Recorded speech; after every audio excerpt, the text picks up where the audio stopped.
Welcome to the TVC podcast. Be sure to subscribe and like for more audiobooks.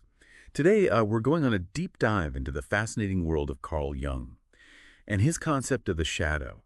Jung was a renowned Swiss psychologist who dedicated his life to exploring the hidden depths of the human psyche, and his work offers profound insights into personal growth and self-discovery. We're going to unpack some of Jung's most impactful ideas and see how they can be applied to your own life. Now imagine a hidden part of yourself, a side that you might not always want to acknowledge, a side you might even be afraid of. That's what Jung called the shadow.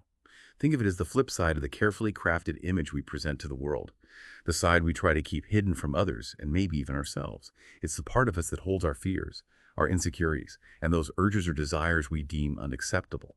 It's where we bury the parts of ourselves that don't fit the image we want to project. Jung believed that failing to confront and integrate our shadow can lead to a fragmented sense of self, inner conflicts, and a life that feels less than fulfilling. Why?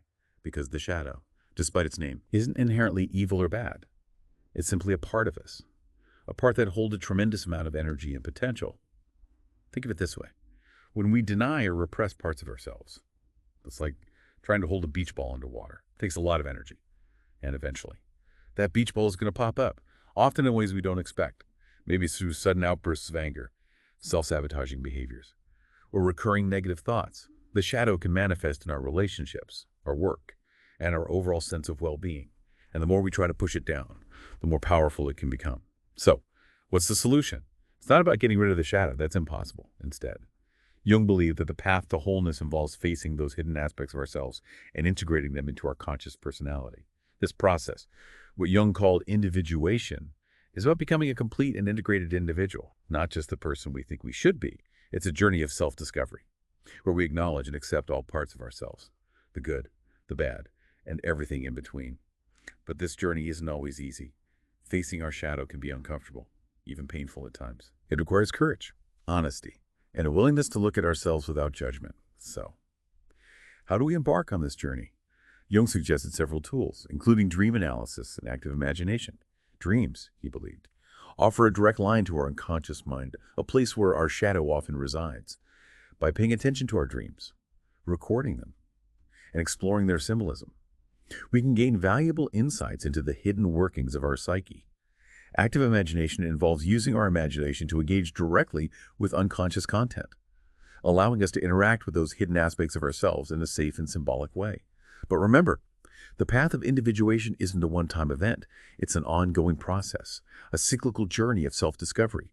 And like any journey worth taking, it's filled with challenges and rewards. You might be wondering, why bother with all this shadow work? Well, the potential rewards are significant.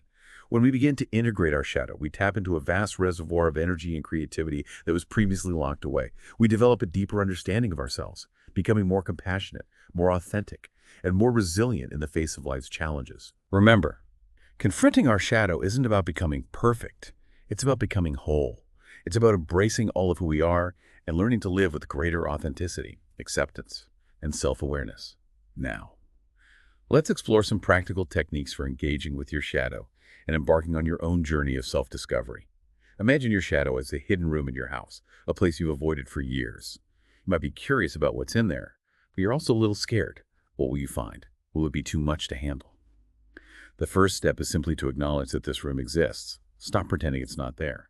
The more you deny it, the more power it has over you.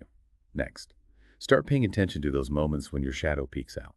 Maybe it's when you react disproportionately to a situation, or when you feel a sudden surge of envy or judgment towards someone. Those are clues, whispers from your shadow, trying to get your attention. One powerful way to engage with your shadow is through journaling. Set aside some time each day to write freely about your thoughts and feelings, even the ones you'd rather not admit to. Let your pen flow without judgment. And don't worry about making sense or sounding good. This isn't about writing a masterpiece. It's about giving your shadow a voice. Another technique is shadow work prompts. These are questions designed to help you explore specific aspects of your shadow. Here are a few examples. What qualities do you dislike most in others? What is it about those qualities that triggers you? What are you most afraid of people discovering about you? What parts of yourself do you try to keep hidden from the world? If your shadow can speak, what would it say to you? As you explore these prompts, be open to whatever arises. Don't censor yourself or try to force any particular insights. Just observe your thoughts and feelings with curiosity and compassion. Remember, The goal isn't to judge yourself or to get rid of your shadow. It's to understand it, accept it, and integrate it into your sense of self. Shadow work can be challenging, but it's also incredibly rewarding. As you become more familiar with your shadow, you'll find that you have more energy, more creativity, and a deeper sense of self-acceptance. Now, let's move on to another powerful tool for exploring the unconscious, dream analysis. You believe that dreams offer a direct line to our unconscious mind, a place where our shadow often resides. Have you ever woken up from a dream feeling puzzled or disturbed? You know the dream meant something, but you can't quite put your finger on it. Jung believed that dreams are not random or meaningless. They are symbolic expressions of our unconscious mind, trying to communicate with our conscious awareness. Think of your dreams as messages from your soul, encoded in a language of symbols and archetypes. These symbols are personal. So a snake in your dream might represent something different from a snake in someone else's dream. To begin working with your dreams, start keeping a dream journal. Keep it by your bedside and write down your dreams as soon as you wake up. Even if you only remember fragments, don't worry about interpreting them at first. Just get in the habit of recording them. As you build your dream journal, you'll start to notice patterns. Certain symbols, themes, or characters might appear repeatedly. These are clues to the workings of your unconscious mind. Pay close attention to dreams that evoke strong emotions or that stay with you throughout the day. These are often the most significant. When interpreting your dreams, trust your intuition. There's no one right way to do it. You can research common dream symbols, but ultimately, the meaning of a symbol in your dream is personal to you. Ask yourself, what does this symbol remind me of? How does this symbol make me feel? Does the symbol connect to anything going on in my waking life? Remember, dream analysis is a process of exploration and discovery. Be patient with yourself and allow the meanings to unfold gradually. The more you work with your dreams, the more fluent you'll become in the language of your unconscious mind. Now, let's explore another fascinating technique, active imagination.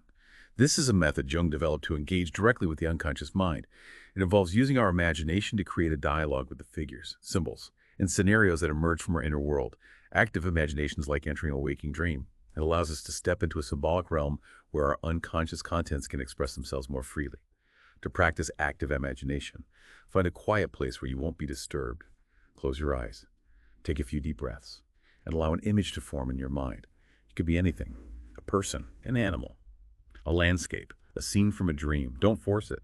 Just let whatever arises come to the surface. Once you have a clear image, begin to engage with it. If it's a person, ask them questions. If it's an animal, observe its behavior. If it's a landscape, explore it. Allow the scenario to unfold naturally, as if you were watching a movie. The key is to stay open to whatever emerges, even if it seems strange or uncomfortable. Don't try to control the images or force a particular outcome. Just observe and interact with curiosity and a sense of play. Active imagination can be a powerful tool for it. Exploring your shadow. You can use it to dialogue with the darker aspects of yourself, to understand their motivations, and to find ways to integrate them into your conscious personality. Connecting with your inner wisdom. You can use it to access your intuition, to gain insights into your life's challenges, and to receive guidance from your deeper self. Stimulating creativity. You can use it to generate new ideas, to explore your artistic potential, and to find solutions to problems that have been blocking you. Remember, active imagination is a skill that takes practice. Don't be discouraged if it feels awkward or unfamiliar at first. The more you engage with it, the more natural and rewarding it will become. As you explore these techniques, shadow work, dream analysis, and active imagination, you'll begin to develop a deeper understanding of your own psyche. You'll start to see the patterns, the symbols, and the archetypes that shape your experiences. But remember, this is a lifelong journey. There's no destination to reach, no final stage of enlightenment. The goal is simply to keep exploring, keep growing, and keep becoming more fully yourself. Now, let's delve into another crucial aspect of Jungian psychology, the concept of archetypes. Jung believed that archetypes are universal, inborn patterns of behavior and imagery that are embedded in the collective unconscious, a shared reservoir of human experience that transcends time and culture. These archetypes act as a sort of psychic blueprint, influencing our perceptions, our emotions, and our behaviors. They manifest in our dreams, our myths, our stories, and even in our everyday interactions. One way to think about archetypes is to imagine them as characters in a play. Each archetype represents a different aspect of the human experience, and each of us embodies these archetypes in our own unique way. Here are a few examples of common archetypes. The hero. This archetype represents our drive to overcome challenges, to achieve greatness, and to leave our mark on the world. Think of classic heroes like Odysseus, King Arthur, or Luke Skywalker. The sage. This archetype embodies wisdom, knowledge, and understanding.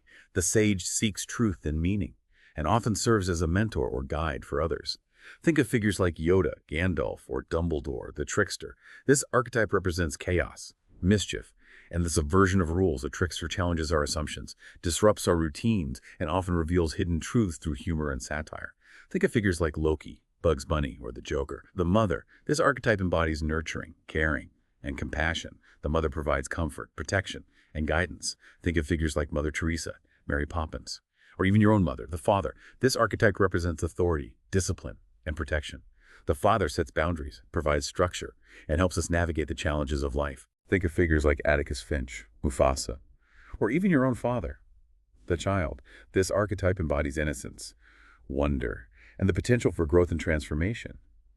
The child reminds us to stay open to new experiences, to embrace our creativity, and to never lose sight of our dreams. Think of figures like Peter Pan, Dorothy from The Wizard of Oz, or even your own inner child. These are just a few examples. And there are many other archetypes that Jung identified. The key takeaway is that archetypes are powerful forces that shape our lives. By becoming aware of these archetypes, we can start to understand our own patterns of behavior, our motivations, and our relationships. For example, if you find yourself constantly attracted to partners who embody the hero archetype, it might be worthwhile to ask yourself, what is it about the hero archetype that resonates with me? What needs or desires am I trying to fulfill through this archetype? Is there a shadow aspect of the hero archetype that I'm projecting onto my partners?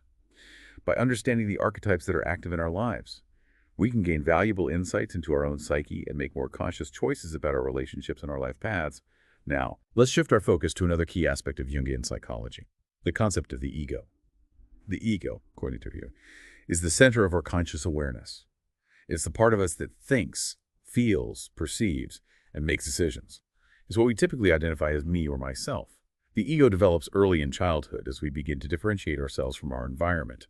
It's responsible for our sense of identity, our self-esteem, and our ability to interact with the world. However, Jung believed that the ego is only one part of the psyche, and that it can become inflated or overly dominant. When this happens, we lose touch with our unconscious mind, which is where our shadow, our archetypes, and our true potential reside. An inflated ego can lead to narcissism, an excessive preoccupation with oneself and one's own importance, control issues, a need to control everything and everyone around us, perfectionism, a relentless pursuit of flawlessness that can lead to anxiety and self-criticism, rigidity, an inability to adapt to change or to consider different perspectives. Jung believed that a healthy ego is one that is in balance with the unconscious mind. This means being aware of our shadow, integrating our archetypes, and staying open to the guidance of our intuition. One way to cultivate a healthy ego is to practice mindfulness. Mindfulness involves paying attention to the present moment without judgment. It helps us become aware of our thoughts, our feelings, and our bodily sensations without getting caught up in them. Another way to work with the ego is to practice humility. Humility is not about putting ourselves down or denying our accomplishments. It's about recognizing that we are not the center of the universe, that we are part of something larger than ourselves. When we practice humility, we open ourselves to the possibility of learning and growing from our experiences. We become more compassionate towards ourselves and others, and we develop a deeper appreciation for the interconnectedness of all things. So, as you continue your exploration of Jungian psychology, remember that the ego is just one piece of the puzzle. It's important to develop a healthy ego, but it's equally important to stay connected to your unconscious mind and to the vast reservoir of wisdom and potential that resides within you. Now, let's take a moment to reflect on what we've covered so far. We've explored the concept of the shadow, the hidden part of ourselves that holds our fears, our insecurities, and our disowned potential. We've discussed the process of individuation, the journey of becoming a complete and integrated individual. We've looked at tools for engaging with our shadow, such as dream analysis and active imagination. We've learned about archetypes, the universal patterns of behavior and imagery that shape our experiences. And we've explored the concept of the ego and the importance of cultivating a healthy ego that is in balance with the unconscious mind.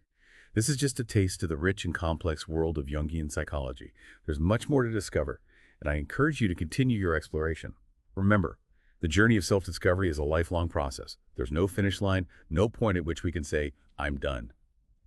The goal is simply to keep growing, keep learning, and keep becoming more fully ourselves.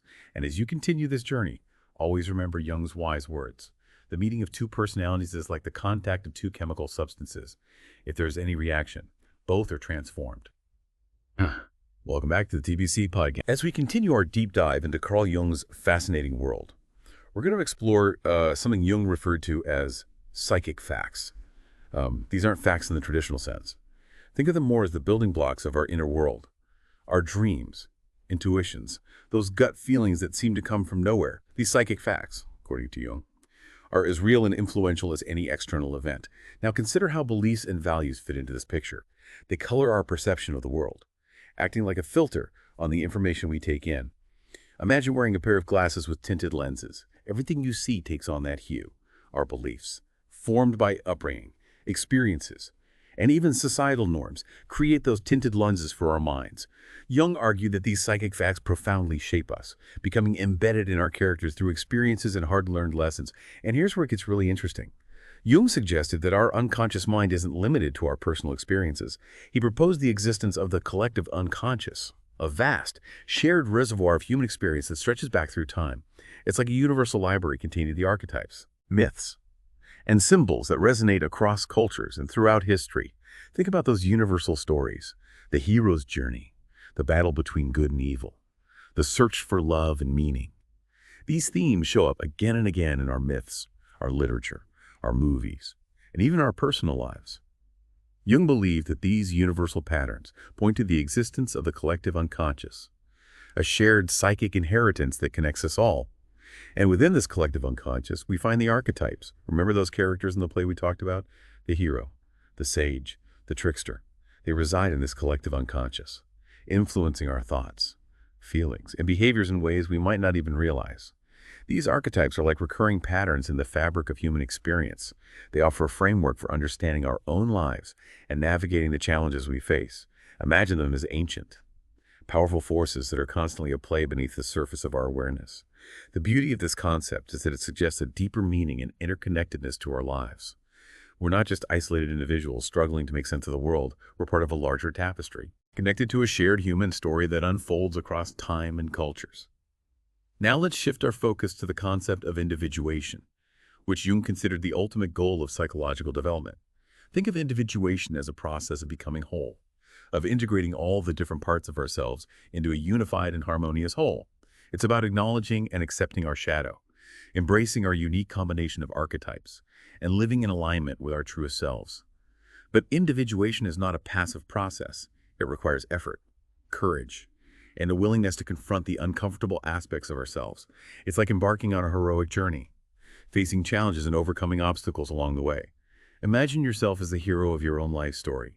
You have a unique quest to fulfill, a unique destiny to unfold, and along the way, you'll encounter challenges that test your strength, your wisdom, and your resolve. But the rewards of individuation are profound. It leads to a greater sense of purpose, meaning, and fulfillment. It allows us to live with greater authenticity, creativity, and freedom. Now let's explore some of the tools that Jung suggested for embarking on this journey of individuation. Remember those techniques we talked about? Dream analysis and active imagination. They play a crucial role in the process of integrating our unconscious contents and becoming more whole.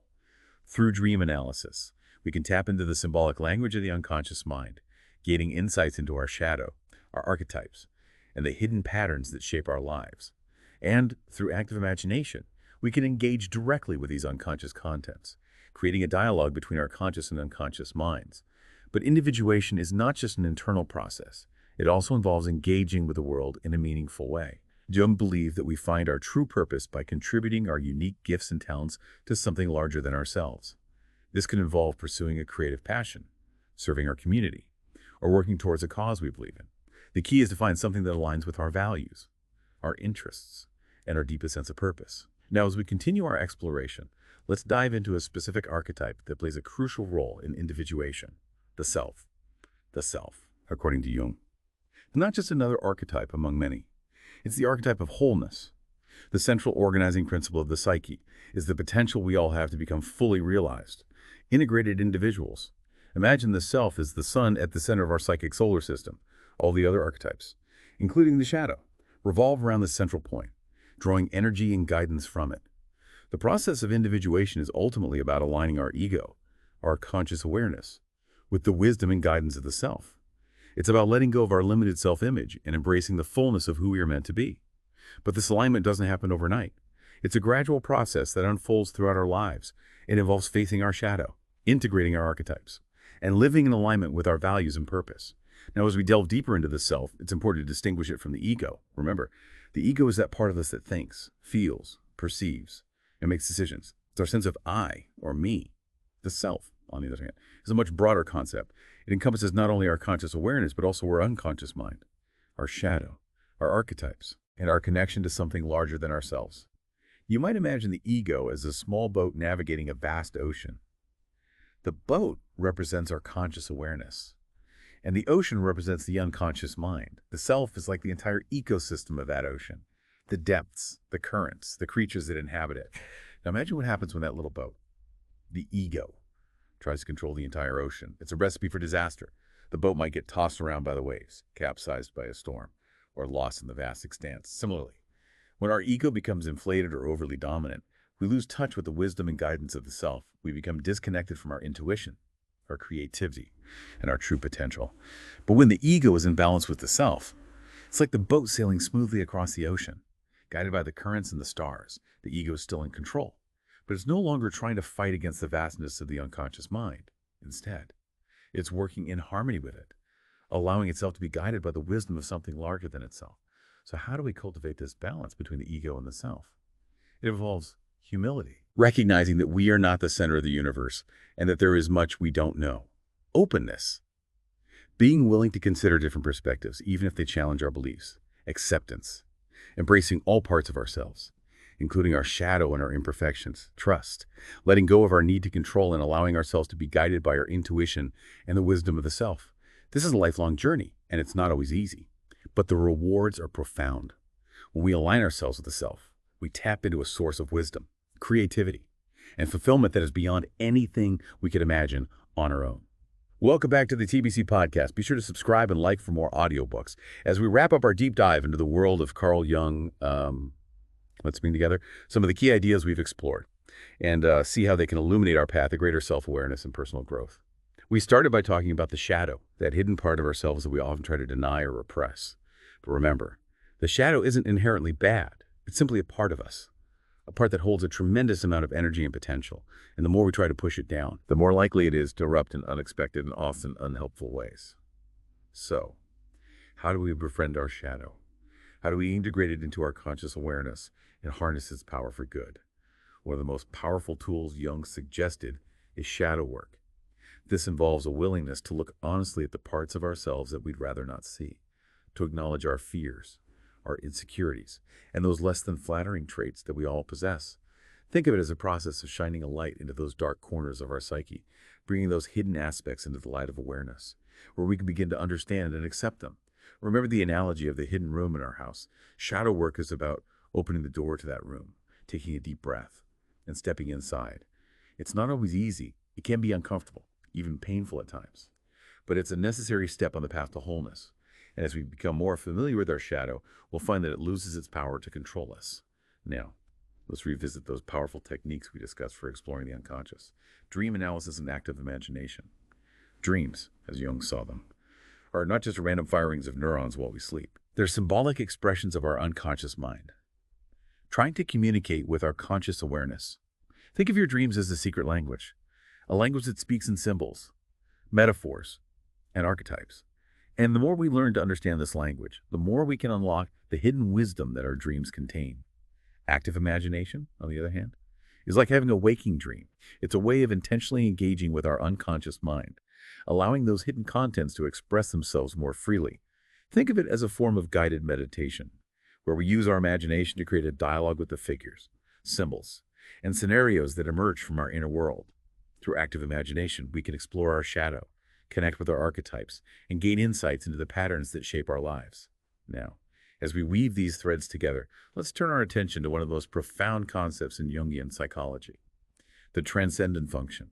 The transcendent function, as Jung described it, is the psyche's innate drive towards wholeness. It's the force that seeks to unite the opposites within us, to bridge the gap between the conscious and the unconscious, and to create a harmonious balance between all the different parts of ourselves.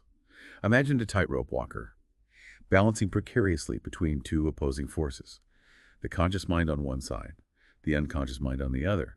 The transcendent function is like the tightrope itself, providing a path for the walker to navigate the tension between these opposing forces, to find a point of balance, and to move forward with grace and stability. In our own lives, the transcendent function often manifests as a creative solution to a seemingly irreconcilable conflict. It's that aha moment when we suddenly see a new perspective. A third way forward that we hadn't considered before. It's the ability to hold a tension between our light and shadow sides, to embrace both our strengths and our weaknesses, and to find a way to integrate them into a unified whole. The transcendent function is a powerful force for growth and transformation. It allows us to move beyond the limitations of our ego, to tap into the wisdom of the self, and to create a life that is more aligned with our true nature. And as we cultivate this ability to hold the tension between opposites, we become more resilient, more adaptable, and more capable of navigating the complexities of life. So, as we conclude this deep dive into the world of Carl Jung, let's remember that the journey of self-discovery is an ongoing process. There's no finish line, no point at which we can say, I've arrived. But with each step we take, with each insight we gain, we move closer to becoming the fullest expression of who we are meant to be. And as we continue this journey, let's embrace the wisdom of Carl Jung, who reminded us that the meeting of two personalities is like the contact of two chemical substances. If there's any reaction, both are transformed. Remember, keep exploring, keep growing, and keep becoming more fully yourself. Thanks for listening. Be sure to subscribe to the TBC podcast for more insightful deep dives. And remember, like this audiobook if you found it valuable. Until next time, may your journey of self-discovery be filled with wonder, insight, and transformation.